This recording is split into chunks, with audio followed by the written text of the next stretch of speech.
بزدلی کی آکاش بیل. واہ بڑا خوبصورت عنوان ہے. کہتے ہیں رو لینے سے دل ہلکا ہو جاتا ہے.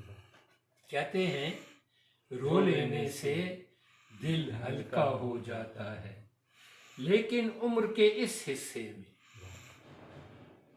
جس میں کہ میں ہوں، لیکن عمر کے اس حصے میں جس میں کہ میں ہوں، کتنے دکھ کی بات ہے یہ، کتنے دکھ کی بات ہے یہ.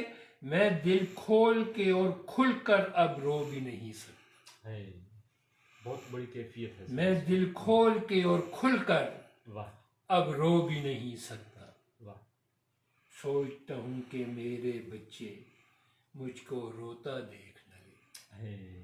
سوچتا ہوں کہ میرے بچے مجھ کو روتا دیکھ نہ لیں. اس سے تو وہ خود بھی دکھی ہو جائیں گے. اس سے تو وہ خود بھی دکھی ہو جائیں گے. جانے میری آنکھوں میں وہ جھلمل آنسو دیکھ بھی پائیں. جانے میری آنکھوں میں وہ جھلمل آنسو دیکھ بھی پائیں. مجھ کو اب رونے سے بھی ڈر لگتا ہے. مجھ کو اب رونے سے بھی مجھ کو اب رونے سے بھی ڈر لگتا ہے. سوچتا ہوں کہ کیا یہ میری مجبوری ہے.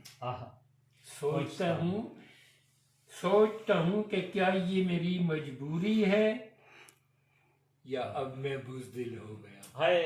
پنچ لائن مسٹر سر کمال ہے. سوچتا ہوں کہ کیا یہ میری مجبوری ہے یا اب میں بزدل ہو گیا.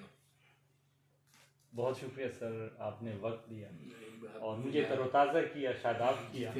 اور اس شہر گل کے جو گلدستہ سخن ہے سر، اس میں آپ ہمارے گلاب ہیں. جیتے رہو یار.